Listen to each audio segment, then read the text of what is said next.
going on, guys? It's your boy Dylan the Villain coming back at you once again with some Total Extreme Wrestling 2020. It is Saturday, week 1 of April. It is time for some shotgun Saturday night.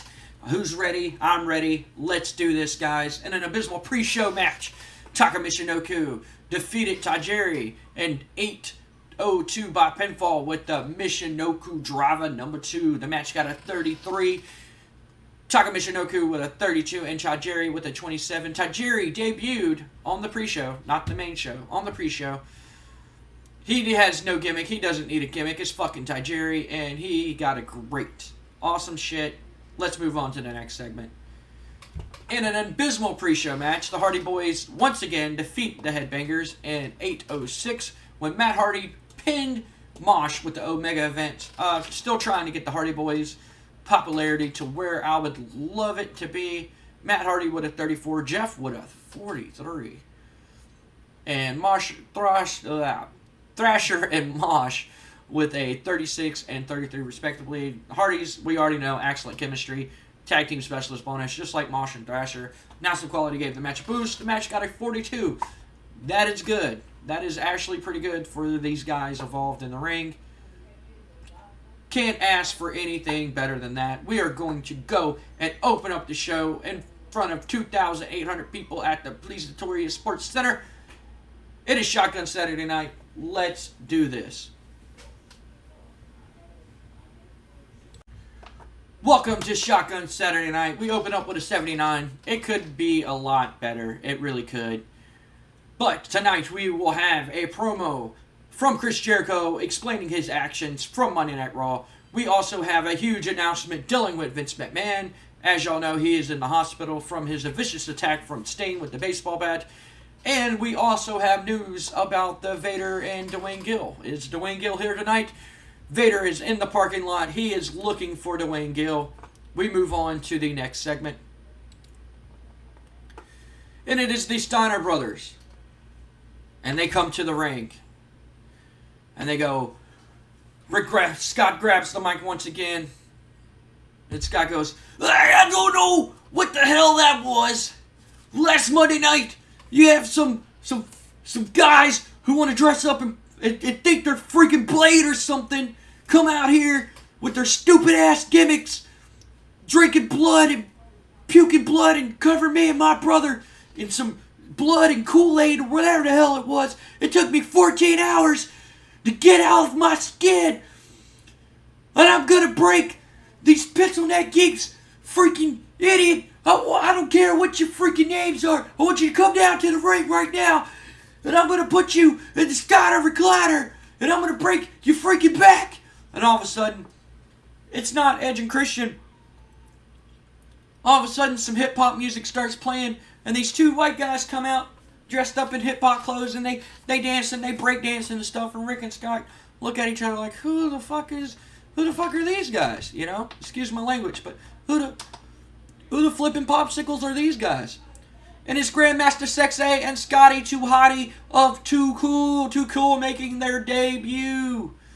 Oh, I didn't see what they're rating, Scott, but anyway, in a bout that had terrible wrestling, non-existent crowd heat, the Steiners defeat them in less than 5 minutes and 3 minutes and 12 seconds when Scott Steiner grabbed Scotty Too Hottie, and put him in the Steiner recliner. Scotty with a 70, Rick with a 66, Scotty with a 36, and Grandmaster Sexay with a 35. Rick and Scott, excellent tag team chemistry. We already knew that. We know all this. Match got a 45. Not the best match in the world, but we move on to the next segment.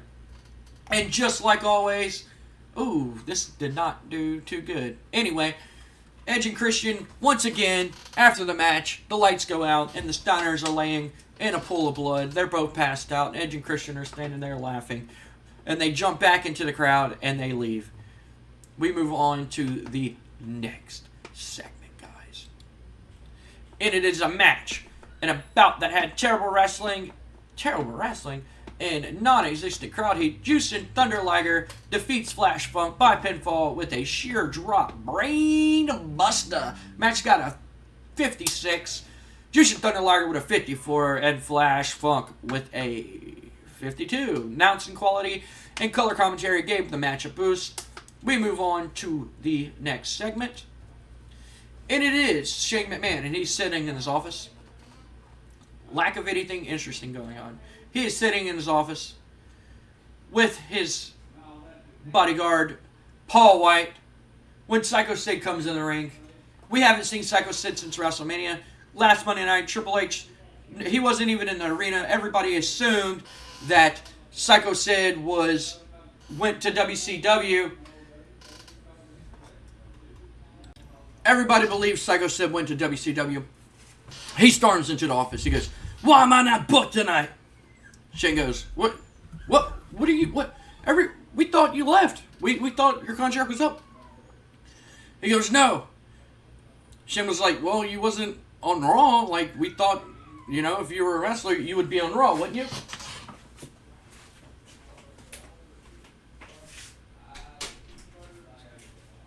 Sid goes, "I had personal things to attend to." Sorry about that. I had to get up and go do something real quick. It was bothering me. Sid goes, I had personal things to attend to. And he goes, I want to be booked tonight, and I want a match. And Shane goes, "Well, where were you Monday?" And Sid kind of gets aggravated, and he slams his hands on Shane's desk, and he points his finger at him, and Show kind of moves his hand out of Shane's face and goes, "I wouldn't do that if I was you." And Sid stands up and goes, "Well, who are you? What are you going to make me do?" And Show cracks his hands. Paul White cracks his knuckles and he goes, "I'll be happy to show you what I can do." Shane goes, "Well, calm down, guys. Calm down. Paul, stand back, man. Let me hear what Sid has to say." Sid goes, I'm tired. I'm a main event star. I want to be booked. Why am I not booked?" And Shane goes, "Well, if you want a match so bad tonight," he goes, "I'm sure Paul would love to take you on." And Sid goes, "Him? All right, yeah, I can easily beat him." Show goes, "Yeah, I would love to see you try." So Shane says, "All right then, that's it. I guess that's going to be tonight's main event. Paul White versus Psycho Sid." Sid goes, "Great," and he walks out and he storms out. But we move on to the next segment. Wow, that got 100. I did not think that was going to do a 100, but it got a 100. Anyway, this is the debut of Stephanie McMahon, Daddy's little girl. And The Rock's walking backstage, and Stephanie kind of stops him and goes, Hey, Rocky. Ray goes, "Yeah, who are you?" I'm Stephanie. I'm McMahon, Stephanie McMahon. And he goes, "Stephanie McMahon? Are you related to Vince or something?" And he's like, "Yeah, that's my dad. Shane's my brother. Shane invited me to come here and watch the show, and I told him how much I liked watching you and how funny you are and how I believe that you're going to be the future of this company." And Rock he puts down his shades and he kind of gives her the "oh yeah, you like me" kind of look, and he sees her and she's starting to blush, and he goes, I'm sorry, I shouldn't be talking that way to you." And Rock goes, No, it's fine. The Rock has millions of fans, millions of women love The Rock. Rock loves you, Stephanie. But yeah, Rock doesn't have a match tonight, unfortunately. So, maybe we can, I don't know, you want to go catch a movie? Stephanie goes, "With you? I don't think Shane would like that or anything." Rock goes, "Oh, no, it'll be fine. Yeah, it's totally professional. Let's go watch a movie or something." Stephanie goes, "Sure, yeah, okay." Segment got a 100. They leave. They go off script. Stephanie looks kind of like a little schoolgirl with a crush, and they walk off and they go to the next thing. In our next segment, we have the debut of The Godfather. And The Godfather beats Crush by pinfall with the Death Valley Driver or a pimp drop. The crowd didn't like it. Apparently he's still a bad guy doing all that stuff. Adequate. We move on to the next segment. And The Godfather grabs the microphone and he goes, "Now all you pimps and all you hoes out there in the arena, y'all know how it goes. Because the Godfather absolutely knows, I'm sorry, I'm not a rapper, I can't rap. He basically says that he has a partner that he's going into business with. And he's like, I'd like to introduce my partner right now. And he points to the TV, and it is Val Venus. And Val Venus comes out, and he starts dancing, and he has this girl with him and stuff, and the girl's rubbing him all over with oil and stuff like that. We're going to go ahead and handle changes. We're going to turn him into the babyface. It's fine. It's a complete disaster. I knew it was. She's a whore. Awesome. And we move on to the next segment. So Godfather says that his tag team partner is Val Venus. Val Venus has been in ECW trying to get popular. I waited until after WrestleMania to pull him up. He's been asking, begging me, please, please, please pull me up, pull me up, pull me up, pull me up. So I grabbed him and another female talent from ECW that I've signed. As y'all know, ECW is kind of like my developmental. I can send them about 15 guys, and they usually keep about 15 guys on the roster for me at a time. No more, no less. But we're going to move on to the next segment. In this segment, we see Vader still waiting in the parking lot. He hasn't moved. He's waiting for Jim Cornette and Dwayne Gill to show up. And he hasn't moved. And all of a sudden, we see Jim Cornette on the Jumbotron. And he goes, hey, Vader, yeah, hey, right here. And then you see some guy run up to Vader, and he pulls him to a TV. Vader's standing there on the TV, and he goes, that's right, hey, you idiot. Yeah, you. Oh, you stunning idiot. You're so stupid. Yes, you, right there. You honestly believe that I am stupid enough, that my client Dwayne Gill is stupid enough to show up there knowing that there is a masked madman who thinks he's a freaking elephant who's out to kill him. You honestly believe that we are going to show up there? Oh no, son. Oh no, we are not going to show up there. No, we refuse to show up there. It is a hostile work environment because you are threatening the life of my client, Dwayne Gill. Since his WrestleMania win, he has been on a holiday. He's been celebrating it up here at the Marriott Hotel on 5th and Main in room 233. He's been living it up. He's been in that suite, living the life of luxury with his fine women, his wine, his cheeses, his sausages, his everything. He's living the life. And if you honestly believe we are going to show up there tonight, instead of here at the Marriott Hotel, in his comfortable suite on 5th and Main in room 233, you must be sadly mistaken, Vader. Because we have the security that we need to stop anybody from coming in this room. And we have everything that we need. You honestly think we're going to show up there? There's no security there for Dwayne Gill. No, if we want security, we're going to have to hire that Shane Helms fella to run security for us. And I don't think Shane Helms can stop somebody like you, Vader. No.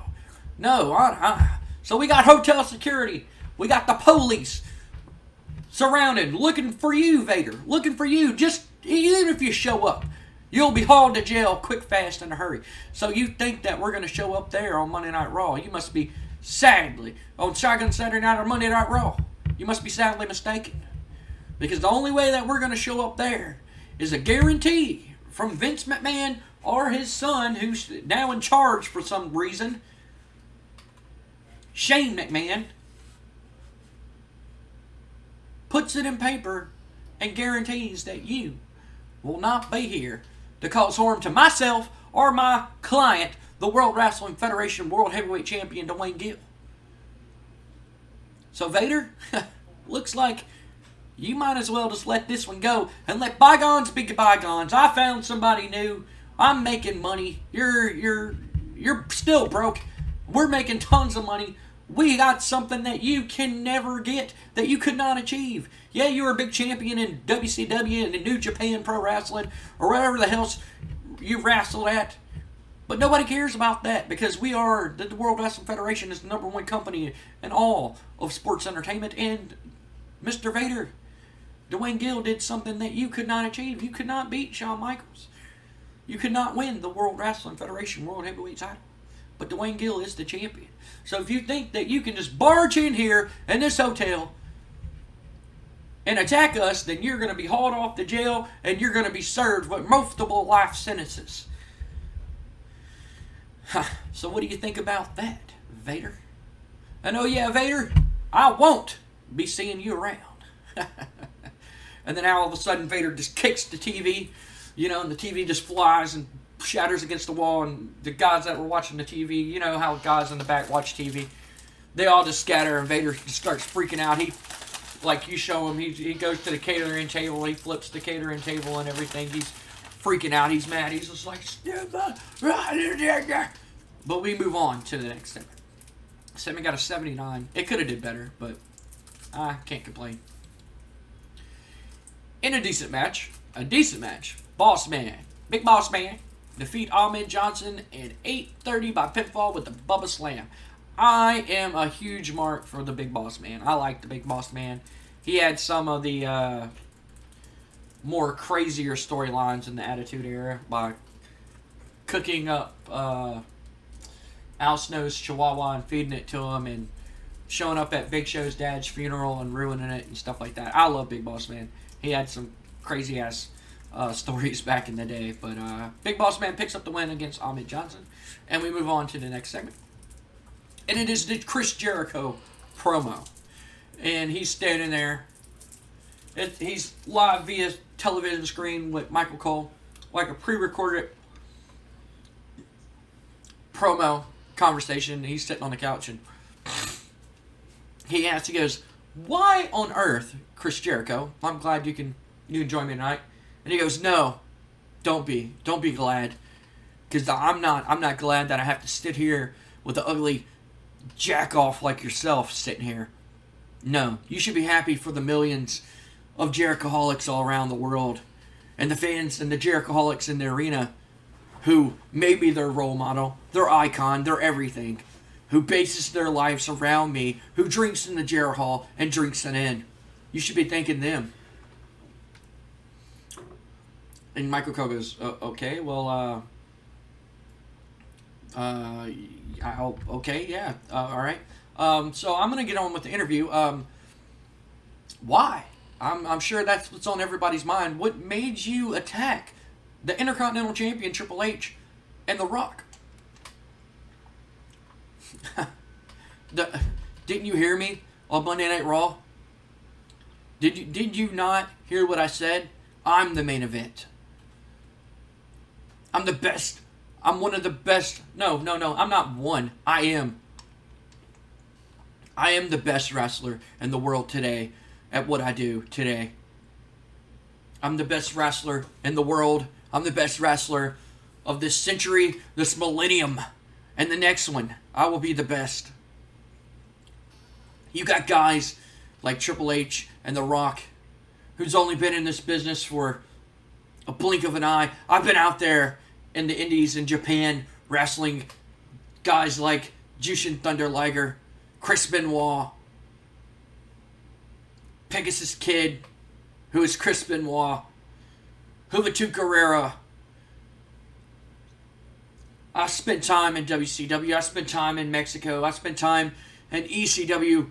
I fought guys like Shane Douglas and who y'all ran out of here. I've faced plenty of guys from all around the world, and I've beaten them all, and I've won multiple championships everywhere I went, and I proved why I'm the best. And if the guy like The Rock, who's only been here for a cup of coffee, and a guy like Triple H, who's only the Intercontinental Champion because his friend Shawn Michaels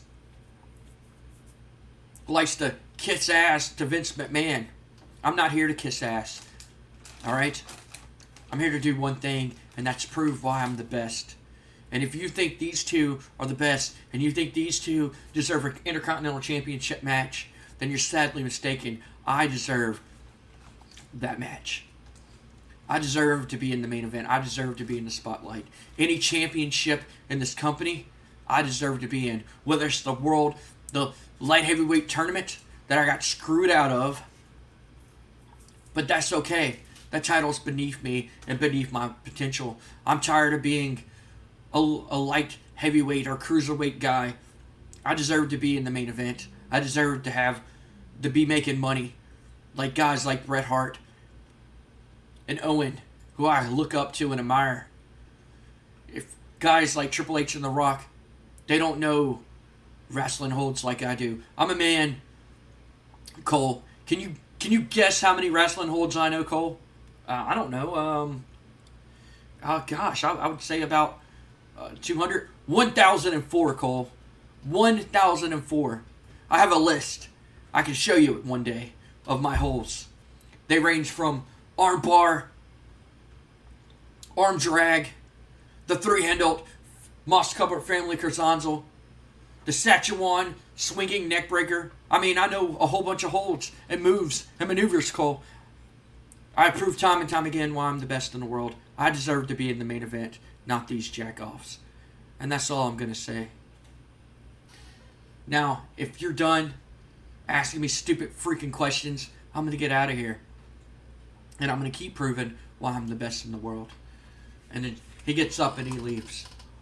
Segment got a 100. We move on to the next segment. Oh, yes. That didn't do so great. I thought it was going to do a lot better. But don't get too excited, ladies and gentlemen. I know y'all see who it is, but don't get too excited.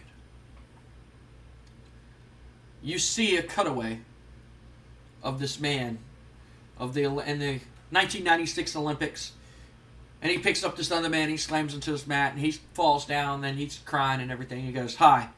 Then all of a sudden it cuts to this man. He goes, "Hey, hello. I am Olympic 1996 freestyle wrestling Olympic gold medal champion, Kurt Angle.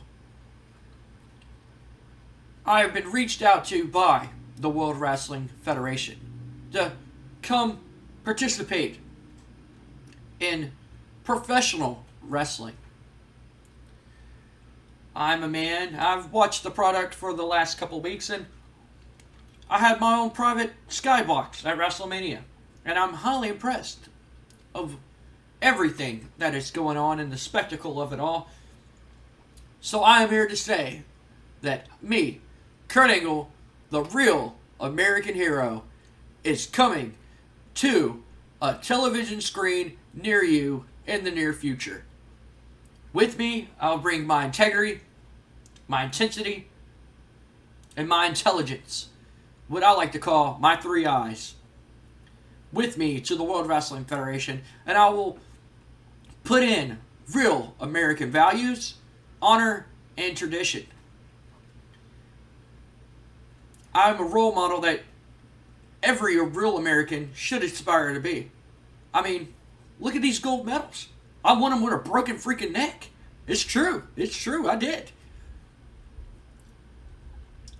And I just want to say, I cannot wait to step into the ring and compete in the World Wrestling Federation. And for the next few weeks, I will show you why I am a real American hero. And he gives that cheesy smile that he's given in this picture right here, and it fades to black. And we move on to tonight's main event. In an exceptional match, they got an 83, not bad. An exceptional match, Paul White defeated Psycho Sid in 13-17 by chokeslam. Both of them had the chokeslam as a finisher. I don't know why the Dark Lord's Orders storyline advanced. But okay. And Psycho Sid almost with a 90, and Paul White would have 84. Segment got an 83. We move on to the next segment. After the match, Sid's mad. He's mad, and he goes, and he's angry. And he stands up and he goes, You know what? I quit the World Wrestling Federation. He goes, y'all think that I'm done with this everything? Y'all think I'm done? Y'all want to say that I'm done? I'm out of here. I quit. We go on to the final segment of this show. It is an announcement that Vince McMahon will be on Monday Night Raw, and he will address Sting and The Undertaker. He wants to know if they're working together. He wants to know. We've been waiting for months to get the answers. Well, a couple days now, but we've been waiting for the answers. Vince McMahon will return on Monday Night Raw. The segment got an 88. We're gonna go ahead and finish the show. It got a 90. Let's finish the show. Hell yeah, that's awesome shit. Let's finish the show. And like always, guys, that was Shotgun Saturday Night. Thank y'all for watching the video, liking the video, and subscribing to the channel. Please leave a like and a comment. It helps us out. Helps the channel out a lot. And I mean a lot. A lot. I mean like a really lot. You commenting and liking the video lets YouTube know that other people who like TDW content, like JMac Gaming or WTF, BRB, LOL, really long username. I love that guy, by the way. If you are watching this, I'm sorry I butchered your name. You know who you are. I love your content. I love your you're now doing the brand era, but your invasion storylines were amazing. I love your content. I love JMac's content also. But it helps people who watch those videos. It will suggest these videos for them to watch also. I have some developmental workers in ECW, so we'll go ahead and check out them. Apparently Terry Funk. Let's see. I'm not going to say if anybody is on the card. Yes, somebody is on the card. Y'all can see his name right there. And, yeah, guys, thank y'all. Thank y'all for everything. And like we always say, if you can't play with each other, play with yourself. Thank you, Sky. I'll see y'all in the next one, guys. Later. Let me tell you something, brother. In 3 months, brother, I'm gonna be a movie star, brother, and I'm gonna star in this big movie, brother, about my 24-inch pythons, brother, and I'm gonna flex on you, brother, and I'm gonna do this, brother, and I'm gonna rip my shirt, brother, and then I'm gonna throw the bad guy, brother, and I'm gonna kick him in the face, brother, and I'm gonna drop a leg on him, brother, and then I'm gonna put my hand to my ear, brother, and I'm gonna go, brother. So anyway, guys, hopefully you liked my Hulk Hogan impression, but anyway, I had a backstage incident, and I wanted to show y'all. I had big plans. Every time I make plans to push a guy, I have to end up suspending him or sending him rehab and everything like that. But it comes with an achy breaky heart that I'm gonna have to send you to rehab, brother. Anyway, guys, that's been the news here in the WWF news. Save it. And as y'all can see, I'm on Monday Night Raw. We're gonna book week 2. Later, guys.